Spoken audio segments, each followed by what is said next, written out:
Find the simple and compound interest on rupees 7,600 at the rate of 8% per annum for 5 years. बघा गणिताचा अर्थ मी सांगतो.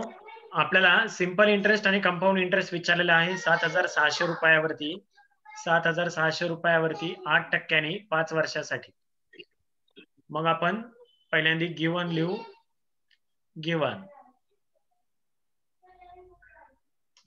Given मध्ये काय दिलेलं आहे आपल्याला? पी दिलेला आहे. ऑन रुपीज म्हटलेलं आहे म्हणजे देताना आपल्याला पी दिलेला आहे. P is equal to 7,600 7,600. R दिलेला आहे तो म्हणजे 8%. आर इज इक्वल टू 8% आणि N is equal to 5 years. आणि आपल्याला काय विचारलेलं आहे तर I is equal to question mark आणि C I is equal to question mark. Simple interest आणि कंपाऊंड इंटरेस्ट विचारलेला आहे. पहिल्यांदा आपण हे सिंपल इंटरेस्ट काढू. सिंपल इंटरेस्ट फॉर्म्युला सिंपल इंटरेस्टचा आय बरोबर पी आर एन भागिले 100. ओके. आता याच्यामध्ये किमती टाकू. पी किती आहे? 7,600. 7,600 गुणिले आर किती आहे तर 8 म्हणून 8 गुणिले एन आहे 5 म्हणून 5 भागिले 100. आणि मग आता याच्यामध्ये किमती टाकून सॉल्व करायचं आहे. 3,040 किती येतं पहा. 3,040 येते.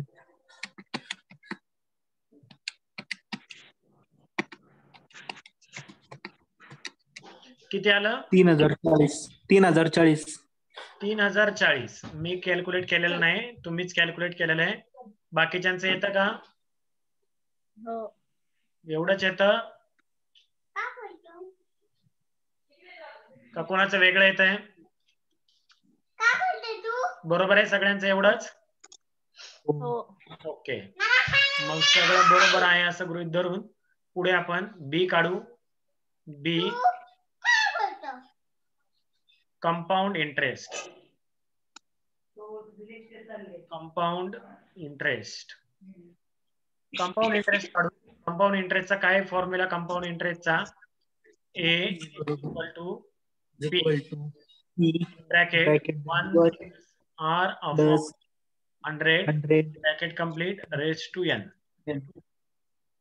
किमती टाकूयात. 7,600 कंसामध्ये 1 अधिक आर होता 8 भागिले 100 ब्रॅकेट कंप्लीट आणि एन आहे 5. 7,600 ब्रॅकेट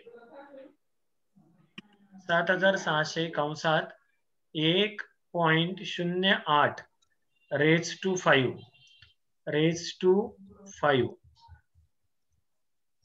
बघा किती येत आहे. 1.08 चा रेज टू 5 आहे. तो आपल्याला करावा लागेल. करू मग आपण. 1.08 रेज टू 5 म्हणजे गुणाकारात चिन्ह किती वेळा दाबावं लागेल आपल्याला? 4 वेळा. 0.4693 1.4693 छान. 7,600 कंसात 1.4693 आता यांचा जर गुणाकार केला तर किती येतं पहा. 11,166.89. बाकीच्यांनी पण सॉल्व करा. 11,166.89 11,166 11,166 पॉइंट किती आलं तर पॉइंट 89 पण आपल्याला हे विचारलेलं नाही. आपल्याला काय विचारलेलं आहे? सीआय विचारलेलं आहे. म्हणून बाजूला CI is equal to A minus P, A वजा पी. 1166 11,166.89 वजा minus 7,600 is equal to 3,566 3,266 566 3,200 500 sorry 3,566.89. हा, असा आवाज पाहिजे बघा. CI is equal to 3,566.89. म्हणजे आपण या ठिकाणी कंपाऊंड इंटरेस्ट पण काढलं आणि सिंपल इंटरेस्ट सुद्धा काढलेलं आहे. काय आहे तर सिंपल इंटरेस्ट आले 3,040 आणि कंपाऊंड इंटरेस्ट आलं 3,566.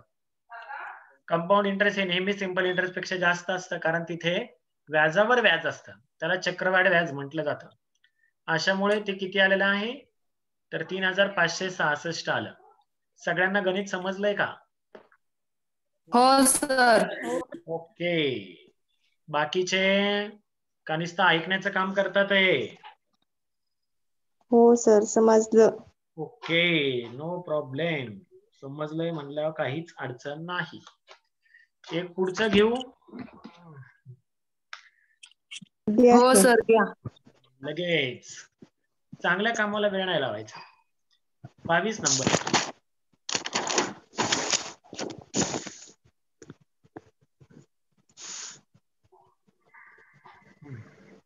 A person borrow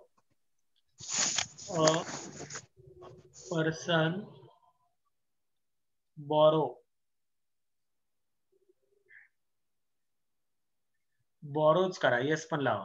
A person borrows ₹6,000 for 3.5 years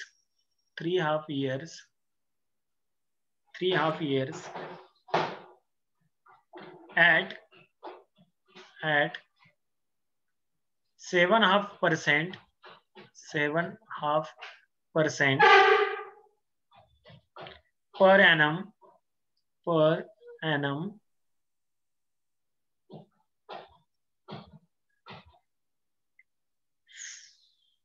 How much he pay? How much he repay? Question mark. कोण सांगताय अर्थ? 6,000 वर 3.5 वर्षासाठी बोला. 60%. छान. काय सांगितलं पहा त्याने? काहींना आवाज नसणार आहे, तो हळू बोलतोय. एक व्यक्ती आहे, त्याने कर्जावर रक्कम घेतलेली आहे 6,000, 3.5 वर्षासाठी रडायची नाटकं नको करू. 7.5%. तर तो किती पे करेल, रिपे करेल, तो परत किती पैसे करेल, किती पैसे परत करेल, म्हणून आपल्याला हे विचारलेलं आहे. म्हणून आपण सगळ्यात पहिल्यांदा लिहू गिवन.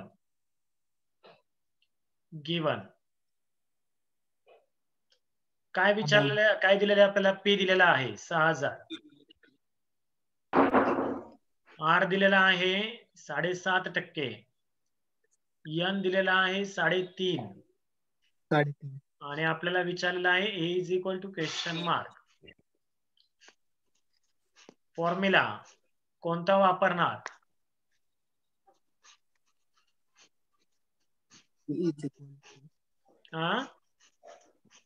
बोला.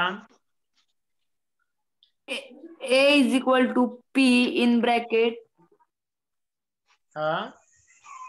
पुढे 1 plus R upon 200 bracket complete N. Okay. तोच फॉर्म्युला का वापरला बरं? कंपाऊंड इंटरेस्टचाच का वापरला? इथे कुठे सांगितलंय का कंपाऊंड इंटरेस्ट? नाही सांगितलं. मग कंपाऊंड इंटरेस्टचा वापरायचा का सिंपल इंटरेस्टचा? Simple interest. सिंपल इंटरेस्टचा वापरायचा, लक्षात घ्या, बरोबर सांगितलं त्याने.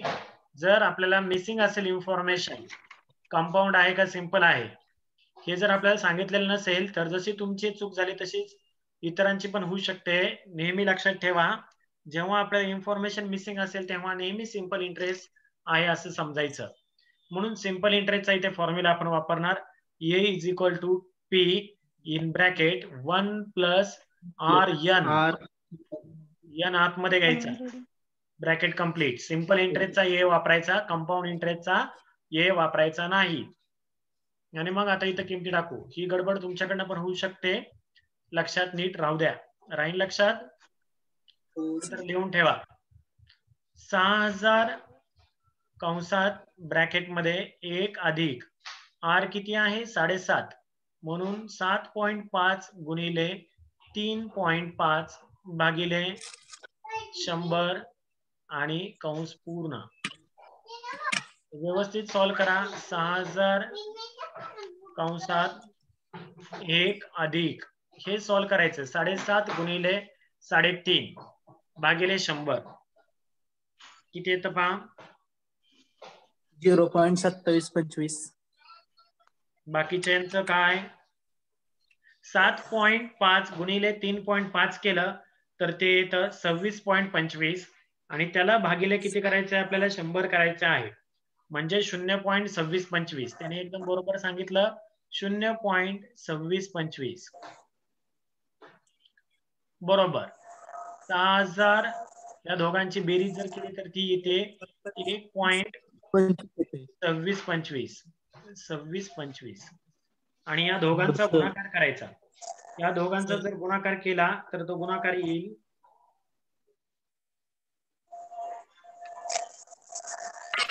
हॅलो, हा बोल, 7575. 7575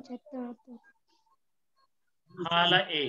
आणि आपल्याला काय विचारला होता, एच विचारलेला होता. हॅलो, समजलं का? हॅलो सर, हा बोल ना. 26.25 नाही येत, 27.25 येते. 1 प्लस करायचा त्याच्यामध्ये. हा मग किती येतं, 27.25 येते. अरे नीट करून पहा कॅल्क्युलेटर वरती. 27 करण्यासाठी इथं 1च्या पुढे पॉइंट आहे का तवा, 1 अधिक 0.2625 येते, 1.2625 येतं.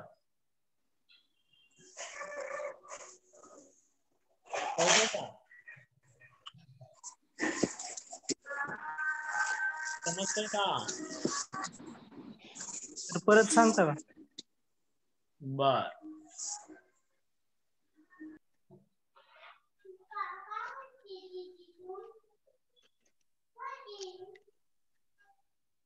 find the rate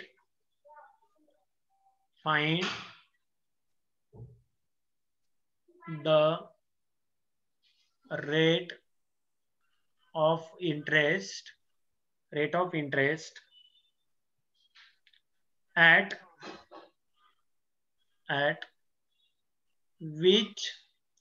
at which a sum of money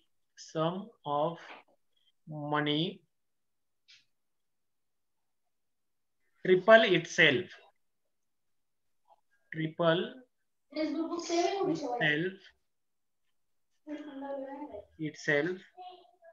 in 8 years.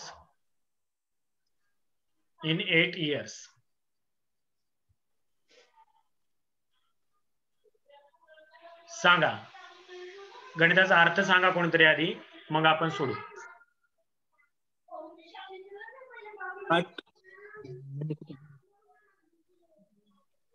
बोला.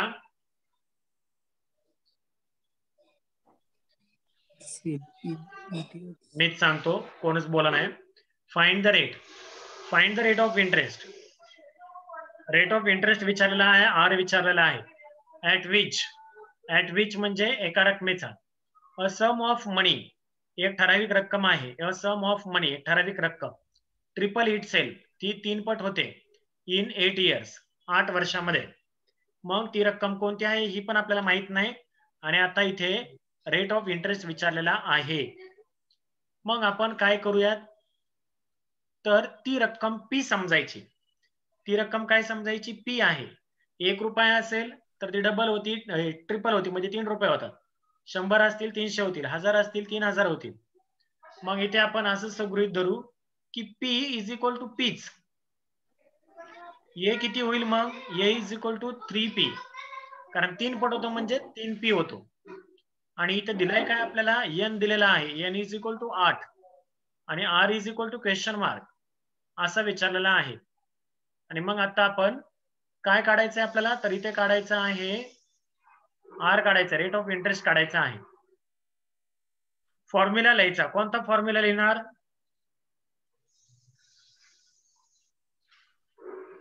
फॉर्म्युला कोणता लिहिणार, काहीच बोलत नाही तुम्ही. काही मिसिंग इन्फॉर्मेशन असेल तेव्हा सिंपल इंटरेस्टचा फॉर्म्युला यूज करायचा. म्हणून सिंपल इंटरेस्टचा फॉर्म्युला आपण ए चा यूज करू. A is equal to P in bracket 1 plus R N upon 100, bracket complete. याच्यात किमती टाकू. ए किती आहे, 3P आहे, म्हणून 3P is equal to P in bracket कंसामध्ये इन ब्रॅकेट 1 प्लस आर, आरच काढायचा आहे, म्हणून आर गुणिले एन किती आहे 8 भागिले 100 आणि कंस करू पूर्ण. मग आता सॉल्व करायचं. पी मध्ये आणि ह्या ब्रॅकेट मध्ये कशाचे साइन आहे, गुणिलेचे साइन आहे. काय नाही म्हणजे गुणिले आहे. ते जर ह्या बाजूला आले तर काय होणार आहे, भागिले होणार आहे. 3P भागिले P इज इक्वल टू बरोबर काय राहिलं, तर 1 अधिक या दोघांचा जर गुणाकार केला तर किती येणार आहे, तो 8 आर येणार आहे. असं ठेवलं तरी चालतं, भागिले 100. इथलचा P आणि इथलचा P झाला कट. काय राहिले, 3च राहिले, म्हणून 3. इथं 1 काय आहे, अधिक मध्ये आहे, तिकडे गेल्यावर काय होणार आहे, वजा होणार आहे, वजा बरोबर 8 भागिले 8 आर भागिले 100, 8 आर भागिले 100. मग इथं 3 वजा 1 केल्यानंतर येईल 2. इथं 100 काय आहे, भागिले आहे, ते या बाजूला गेले तर काय होणार, गुणिले होणार, म्हणून गुणिले 100 इज इक्वल टू 8 आर. या दोघांचा गुणाकार येईल 200 रुपये. 200 भागिले 8, 8 गुणिले ते जर ह्या बाजूला आले तर काय होणार आहे, भागिले होणार आहे, म्हणून त्याला भागिले करू आपण 8. 200 भागिले 8 बरोबर आर. आणि मग आर इज इक्वल टू 25. किती,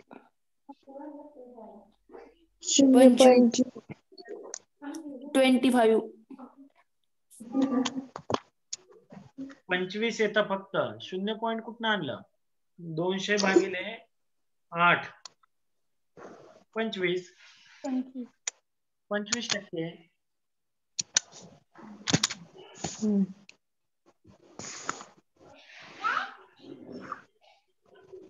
किती येतं, तर 25 येतं. समजलं का, हो सर. ओके. कोणाला काय अडचण, नाही सर. कोणालाच काय अडचण नाही, ओके.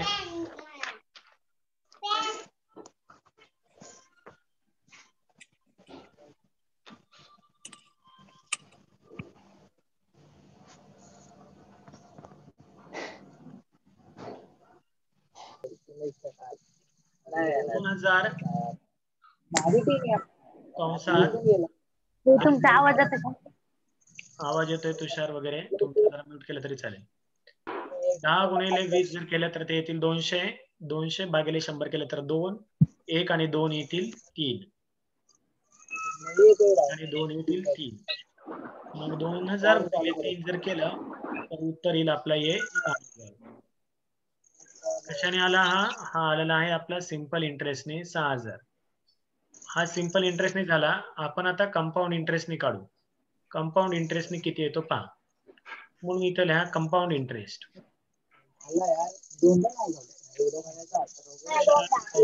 तुझ्या तिथालचा आवाज येतोय. दुसरा झालं नाही.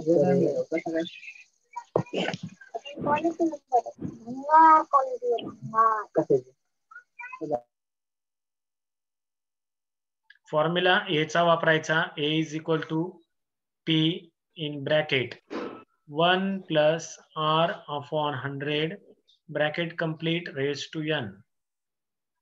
आता इथे किमती टाकूया. किमती टाकल्या. पी दिलेला होता 2000 रुपये. 2000 कंसात 1 अधिक आर. आर आहे 10.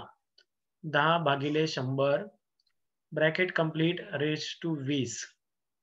मग 2000 कंसामध्ये 1 अधिक 1.1 येईल रेज टू 20. 2000 बरोबर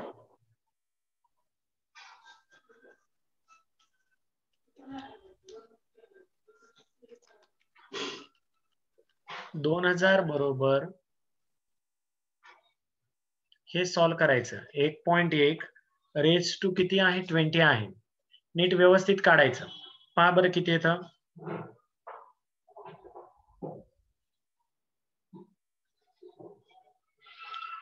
1.1 रेज टू किती काढायचे? 20 काढायचे.